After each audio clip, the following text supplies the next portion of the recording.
असलामुअलैकुम दोस्तों, वेलकम करते हैं जी अपने YouTube channel Khanewal tractor and cars ਦੇ ਵਿੱਚ। ਅੱਜ ਮੈਂ ਆਪਣੇ ਦੋਸਤਾਂ ਵਾਸਤੇ ਲੈ ਕੇ ਹਾਜ਼ਰ ਹੋਇਆ ਜੀ ਫੀਅਟ 480।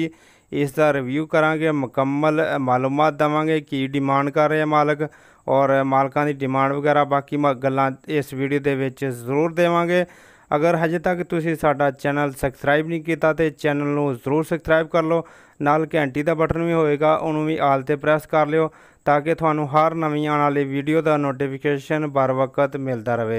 तो देख सकते हो जी, सब तो पहले ऊपर तो शो का कलर छत वगैरह शो की जी उपरले साइड तो देख सकते हो बिल्कुल साफ सुथरी वाला 1986 मॉडल है। पुराना मॉडल, पायदार, मजबूत, अच्छा ट्रैक्टर। टोटल ਜਿਹੜਾ ਮਾਲਕਾਂ ਦੀ ਤਰਫੋਂ ਕਿਹਾ ਗਿਆ ਕਿ ਟੋਟਲ ਜੈਨੂਅਨ ਹਾਲਤ 'ਚ ਟਰੈਕਟਰ ਮੌਜੂਦ ਹੈ। ਜਿਸ ਤਰ੍ਹਾਂ ਤੁਸੀਂ ਦੋਸਤ ਵੇਖ ਸਕਦੇ ਹੋ, ਸੀਟ ਵਗੈਰਾ ਚੇਂਜ ਹੈ, ਬਾਕੀ ਜਿਹੜਾ ਵਾ ਲਿੰਕਾਂ ਵਗੈਰਾ, ਆਰਮ ਵਗੈਰਾ ਬਿਲਕੁਲ ਸਾਫ ਸੁਥਰੇ ਅੱਛੀ ਹਾਲਤ 'ਚ ਆ ਔਰ ਨੰਬਰ ਵੀ ਇਸ ਟਰੈਕਟਰ ਨੂੰ ਲੱਗਾ ਹੋਇਆ ਵਾ, ਕਾਪੀ ਬਣੀ ਹੋਈ ਆ। ਜਿਸ ਤਰ੍ਹਾਂ ਤੁਸੀਂ ਦੋਸਤ ਵੇਖ ਸਕਦੇ ਹੋ, ਇਹ ਜੀ ਜਿਹੜੀ ਆ ਬੈਕ ਸਾਈਡ ਤੋਂ ਤੁਹਾਨੂੰ ਟਰੈਕਟਰ ਵਿਖਾ ਰਹੇ ਹਾਂ, ਡੈਸ਼ਬੋਰਡ ਵਗੈਰਾ, ਸਟੀਅਰਿੰਗ ਵਗੈਰਾ ਉੱਪਰ ਤੋਂ ਤੁਸੀਂ ਖੁਦ ਦੇਖ ਸਕਦੇ ਹੋ। और अगर गल करिए इसकी डिमांड की, तो डिमांड है जी 9 लाख रुपया। मौके पर कमी पेशी हो जाएगी।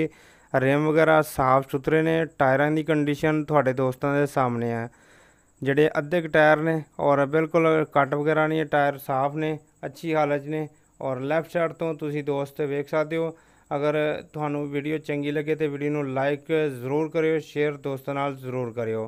तो देख सकते हो जी, ਇਹ ਦੋਸਤਾਂ ਨੂੰ ਰਿਵਿਊ ਕਰਵਾਤਾ। ਅਗਰ ਤੁਸੀਂ ਇਹ ਟਰੈਕਟਰ ਖਰੀਦਣਾ ਚਾਹੁੰਦੇ ਹੋ ਤੇ ਸਾਡੇ ਨਾਲ WhatsApp ਤੇ ਰਾਬਤਾ ਕਰ ਸਕਦੇ ਹੋ। ਸਾਡਾ WhatsApp ਨੋਟ ਕਰ ਲਓ 0349 45 46 174। ਇਸ ਨੰਬਰ ਤੇ ਤੁਸੀਂ ਰਾਬਤਾ ਕਰ ਸਕਦੇ ਹੋ। ਦੁਆਵਾਂ 'ਚ ਜ਼ਰੂਰ ਯਾਦ ਰੱਖਿਓ। ਅੱਲਾਹ ਹਾਫਿਜ਼।